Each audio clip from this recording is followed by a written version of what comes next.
as you guided us on many issues from time to time. Inclusion and dreaming big have been the ethos that has driven all our work since our early days when we have begun our journey in 1895. Today, with a large footprint of 68 offices in India, I'm particularly happy to share that we have begun in all earnest our work in districts and towns on a mission mode to carry forward your message to us when we called upon you and requested your presence for our 125th year celebrations. The lockdown period was also an opportunity for us to connect at many districts to help in compliance and relief work. Sir, we are here today to rededicate ourselves to nation building under your leadership and work on Atma Nirbhar Bharat. Excellencies, ladies and gentlemen, may I now invite our Honorable Prime Minister Sri Narendra Modi ji, our chief guest for this special inaugural session of CII on its 125th year to give his inaugural address. Namaste ji. Thank you Vikram ji, नमस्ते। सबसे पहले तो CII को 125 साल सफलतापूर्वक पूर्ण करने के लिए आप सबको बहुत बहुत बधाई, कांग्रेचुलेशंस।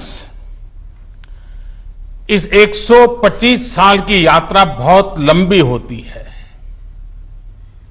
अनेक पड़ाव आए होंगे, अनेक उतार चढ़ाव आए होंगे, लेकिन 125 साल तक एक संगठन को चलाना ये अपने आप में बहुत बड़ी बात होती है। उसमें समयानुकूल परिवर्तन आए हैं, व्यवस्थाएं बदली है, और पहले तो मैं इन 125 साल में सीआईआई को मजबूती देने में जिन जिन लोगों ने योगदान दिया है, वैसे सभी पूर्व के आपके महानुभावों को भी इस समय बधाई दूंगा। जो हमारे बीच नहीं होंगे उनको आदरपूर्वक नमन करूंगा, और भविष्य में इससे जो संभालने वाले हैं उनको अनेक अनेक शुभकामनाएं भी देता हूं। कोरोना के इस टाइम पीरियड में इस तरह के ऑनलाइन इवेंट्स शायद यही एक न्यू नॉर्मल बनते जा रहा है, लेकिन ये भी इंसान की सबसे बड़ी ताकत होती है कि वो हर मुश्किल से बाहर निकलने का रास्ता बना ही लेता है। आज भी हमें जहां एक तरफ इस वायरस से लड़ने के लिए सख्त कदम उठाने हैं, वहीं दूसरी तरफ इकोनॉमी का भी ध्यान रखना है। हमें एक तरफ देशवासियों का जीवन भी बचाना है, तो दूसरी तरफ देश की अर्थव्यवस्था को भी स्टेबलाइज करना है, स्पीड अप करना है। इस सिचुएशन में आपने गेटिंग ग्रोथ बैक इस बात को प्राथमिकता दी है, और निश्चित तौर पर इसके लिए आप सभी भारतीय उद्योग जगत के लोग बधाई के पात्र हैं। बल्कि मैं तो गेटिंग ग्रोथ बैक से आगे बढ़कर ये भी कहूंगा कि yes we will definitely get our growth back. आप लोगों में से कुछ लोग सोच सकते हैं कि संकट की इस घड़ी में मैं इतने कॉन्फिडेंस से ये कैसे बोल सकता हूं। मेरे इस कॉन्फिडेंस के कई कारण हैं। मुझे भारत की कैपेबिलिटीज और क्राइसिस मैनेजमेंट पर बहुत भरोसा है। मुझे भारत के टैलेंट और टेक्नोलॉजी पर भरोसा है। मुझे भारत के इनोवेशन और इंटेलेक्ट पर भरोसा है। मुझे भारत के फार्मर्स, एसएमईज, एंटरप्रेन्योर्स पर भरोसा है और मुझे भरोसा है इंडस्ट्री के लीडर्स पर, आप सभी पर। इसलिए मैं कह रहा हूं, yes, we will get our growth back. India will get its growth back.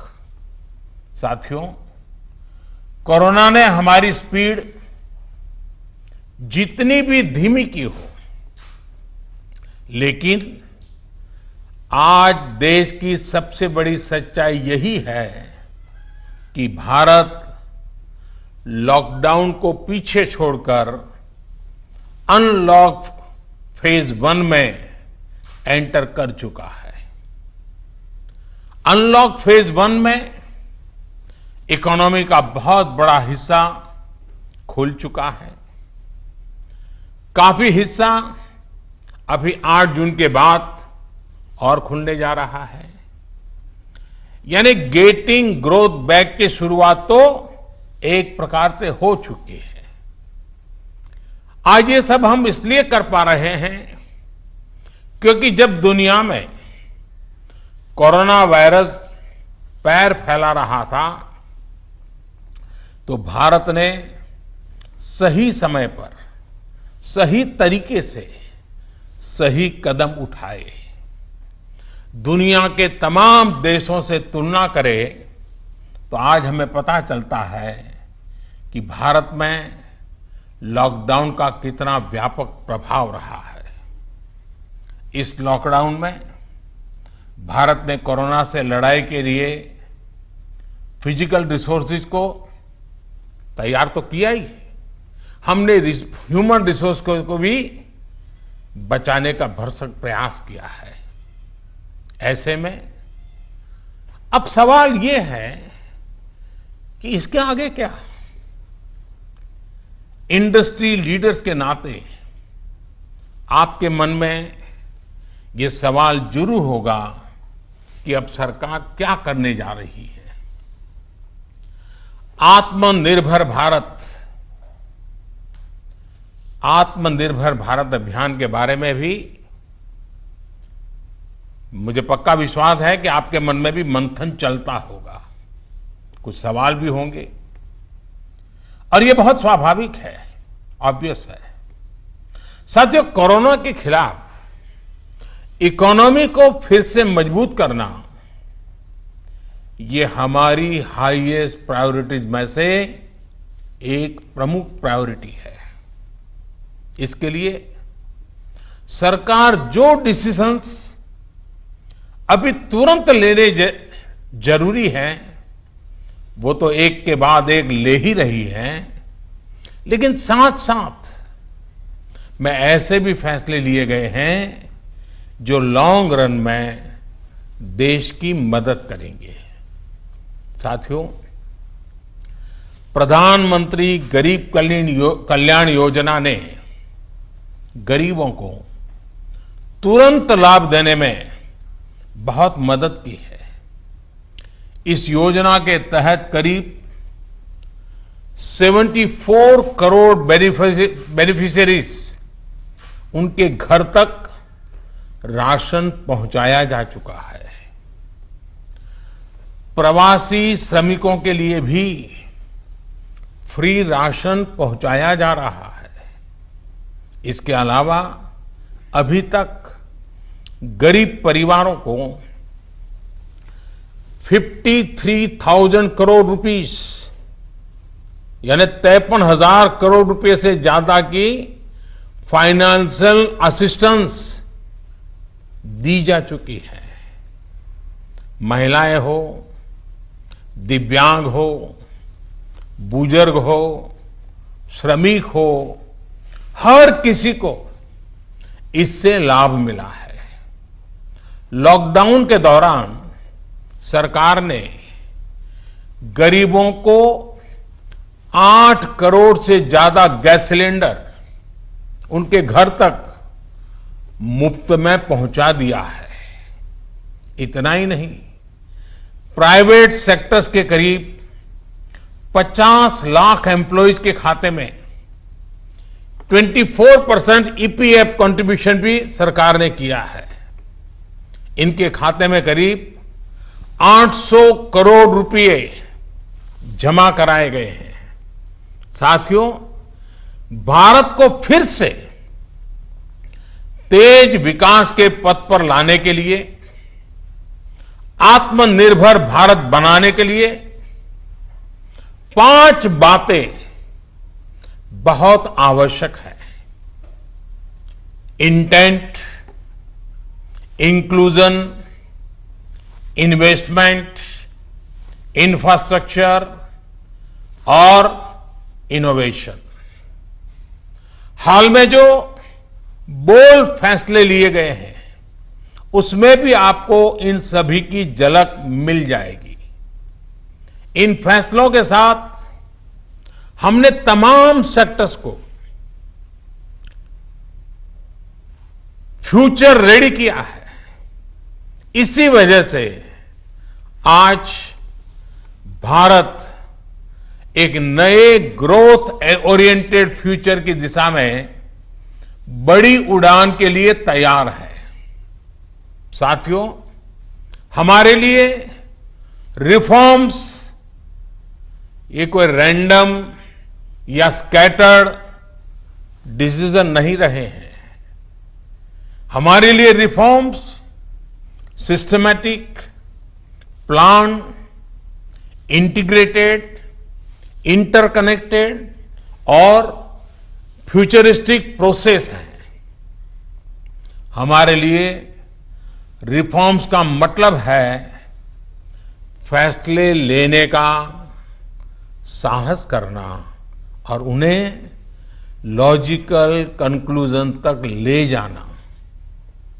IBC हो, बैंक मर्जर हो, जीएसटी हो, फेसलेस इनकम टैक्स असेसमेंट की व्यवस्था हो, हमने हमेशा व्यवस्थाओं में सरकार के दखल को कम करने,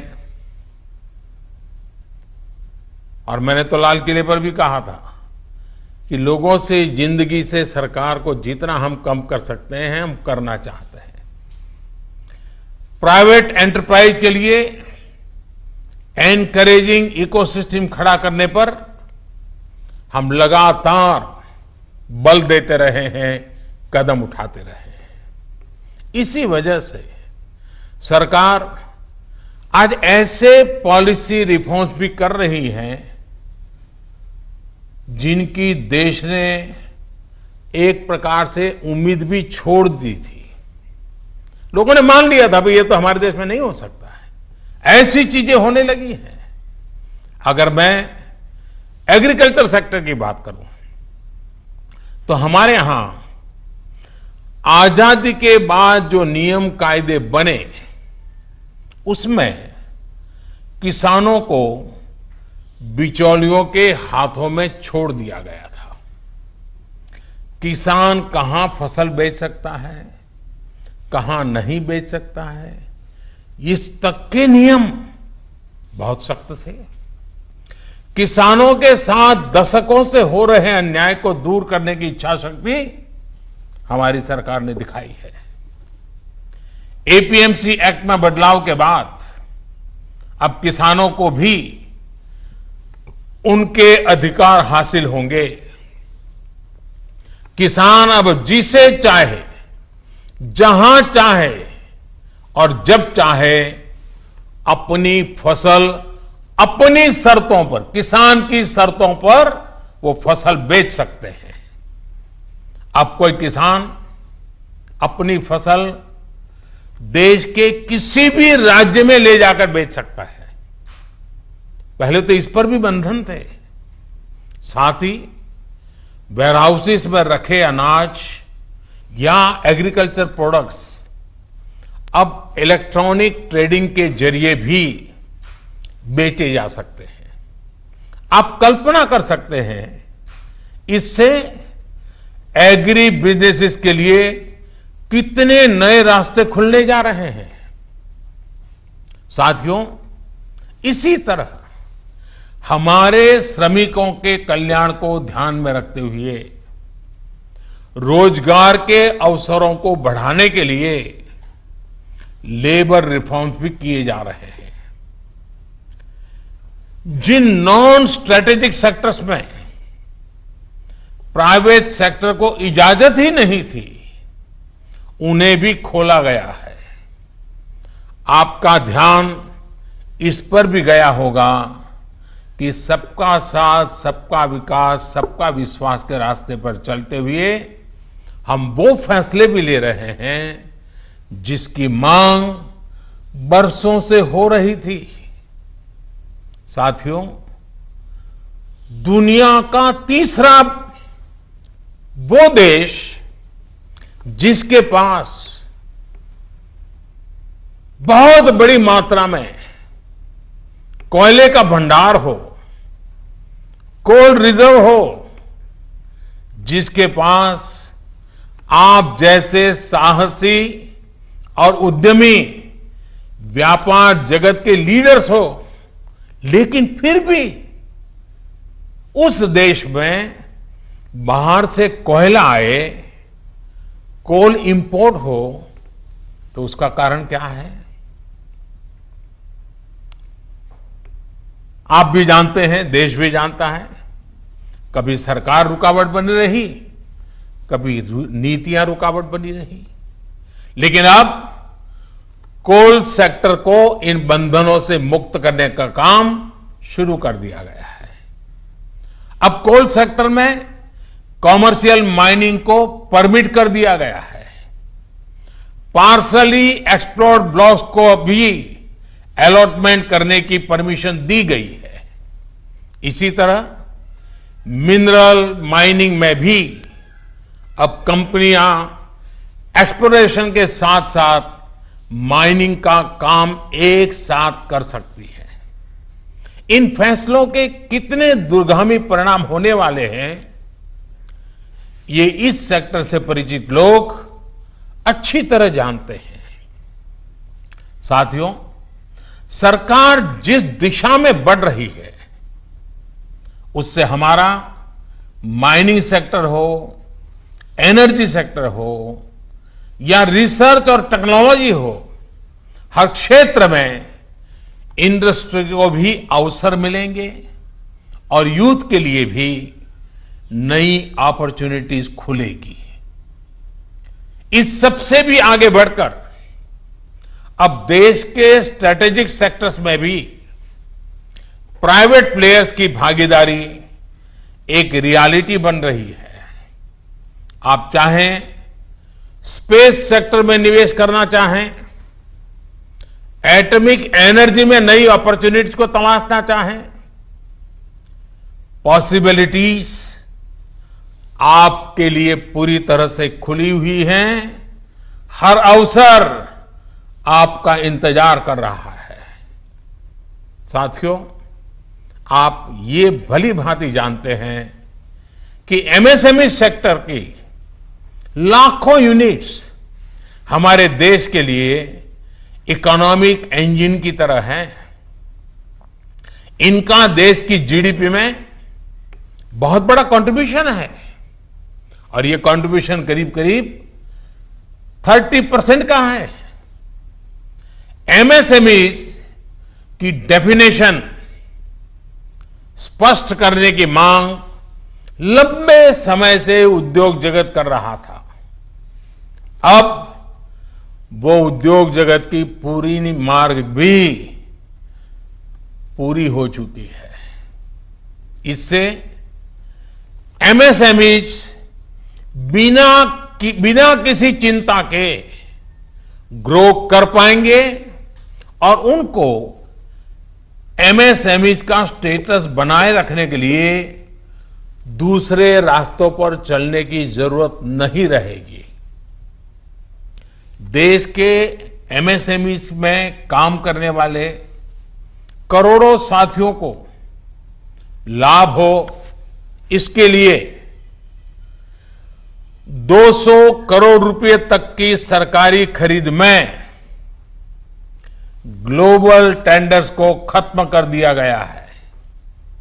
इससे हमारे छोटे उद्योगों को ज्यादा अवसर मिलेगा। एक तरह से आत्मनिर्भर भारत पैकेज एमएसएमई सेक्टर के इंजन के लिए फ्यूल का काम करने वाला है। साथियों, ये जो फैसले हैं उनकी रिलेवेंस समझने के लिए आज की ग्लोबल सिचुएशंस को देखना और उसे समझना भी बहुत आवश्यक है। आज विश्व के तमाम देश पहले की तुलना में एक दूसरे का साथ और अधिक चाहते हैं। देशों में एक दूसरे की जरूरत और ज्यादा पैदा हुई है, लेकिन इसी के साथ ये चिंतन भी चल रहा है कि पुरानी सोच, पुरानी रीति नीति, पुरानी पॉलिसीज क्या आज कारगर होगी क्या? स्वाभाविक है कि इस समय नए सिरे से मंथन चल रहा है और ऐसे समय में भारत से दुनिया की अपेक्षा, एक्सपेक्टेशंस और बड़ी है। आज दुनिया का भारत पर विश्वास भी बढ़ा है और नई आशा का संचार भी हुआ है।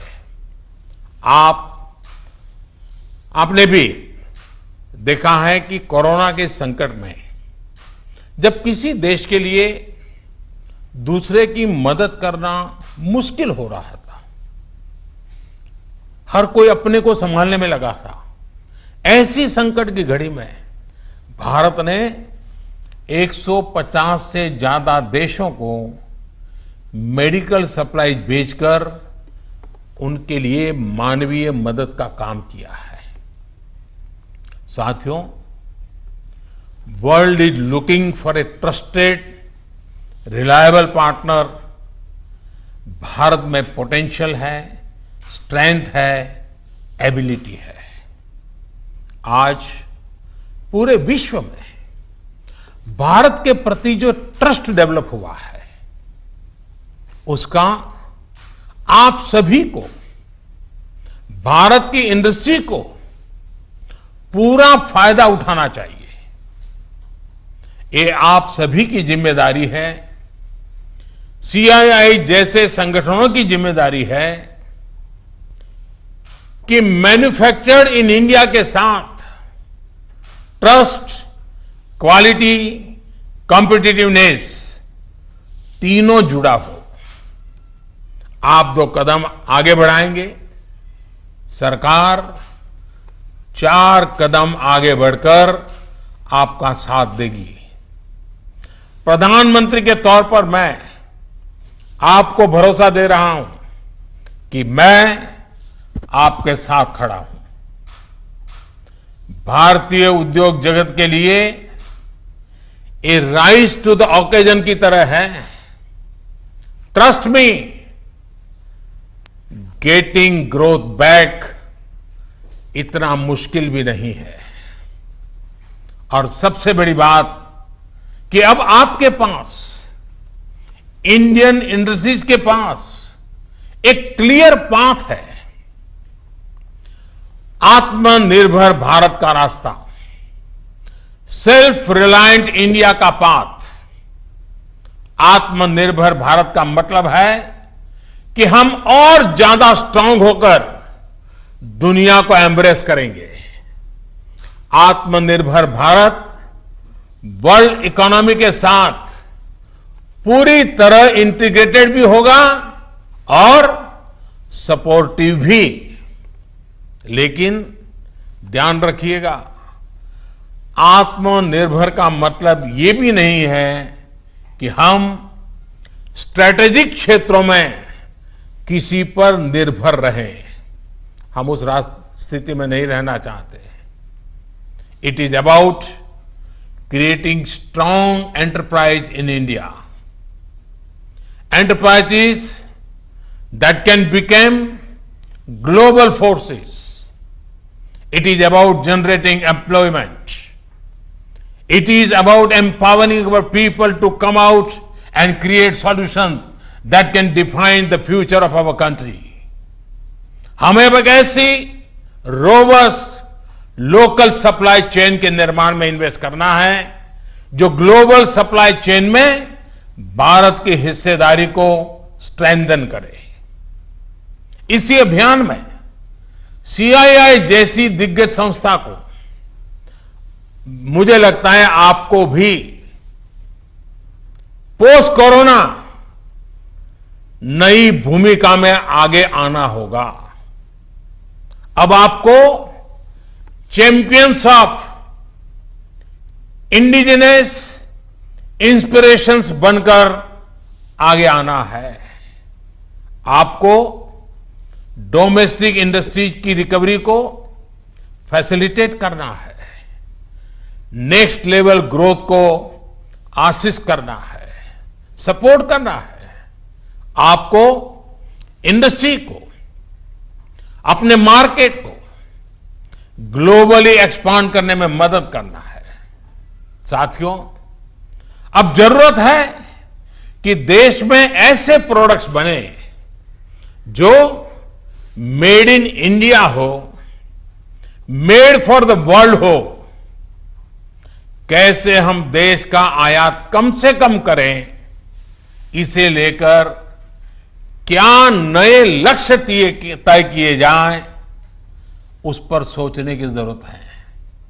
हमें तमाम सेक्टर्स में प्रोडक्टिविटी बढ़ाने के लिए अपने टारगेट तय करने ही होंगे। यही संदेश मैं आज इंडस्ट्री को देना चाहता हूं और देश यही अपेक्षा भी आपसे रखता है। साथियों, देश में मैन्युफैक्चरिंग को, मेक इन इंडिया को रोजगार का बड़ा माध्यम बनाने के लिए आप जैसे तमाम इंडस्ट्री के संगठनों से चर्चा करके ही कई प्रायोरिटी सेक्टर्स की पहचान की गई है।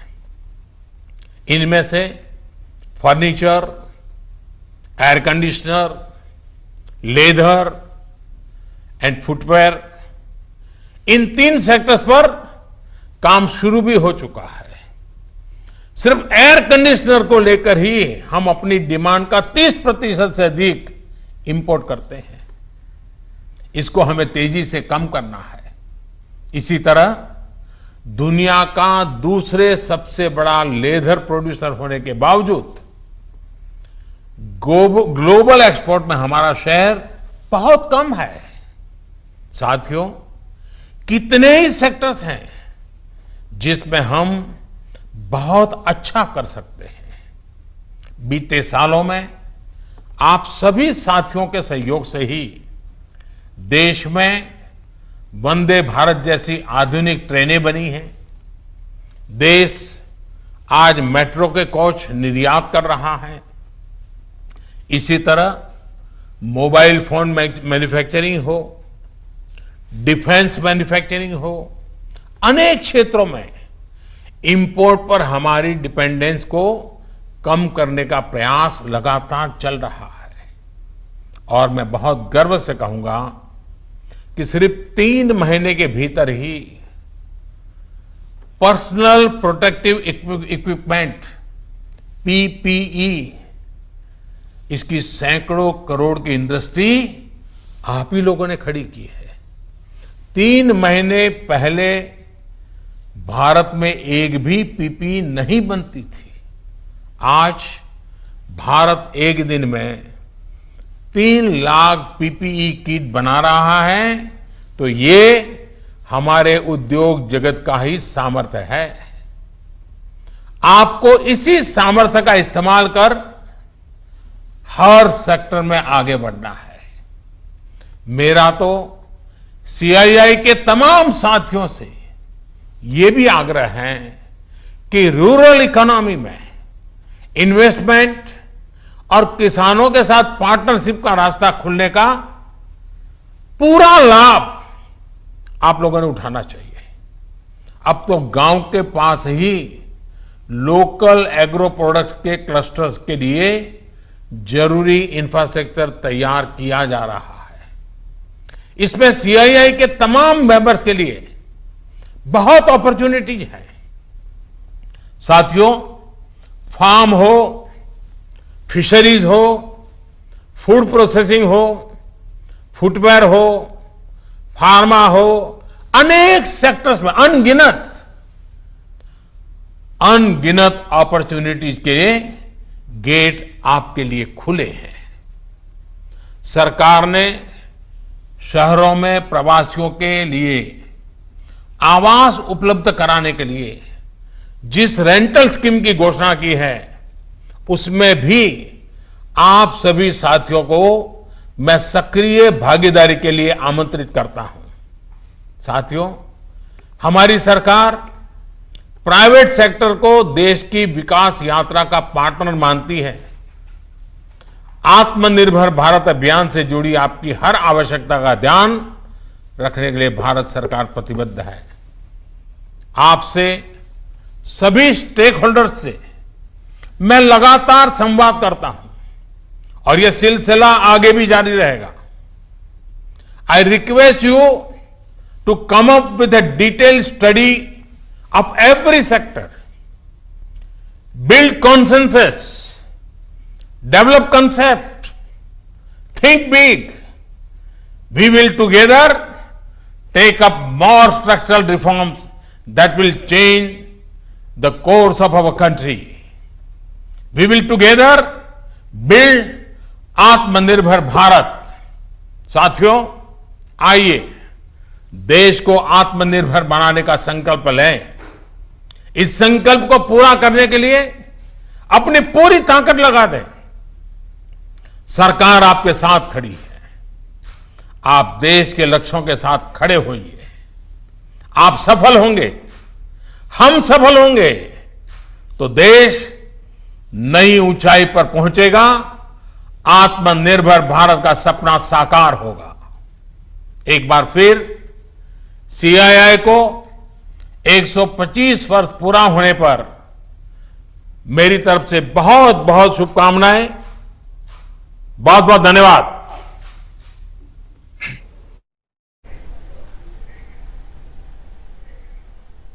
तो सीधा प्रसारण आप देख रहे थे।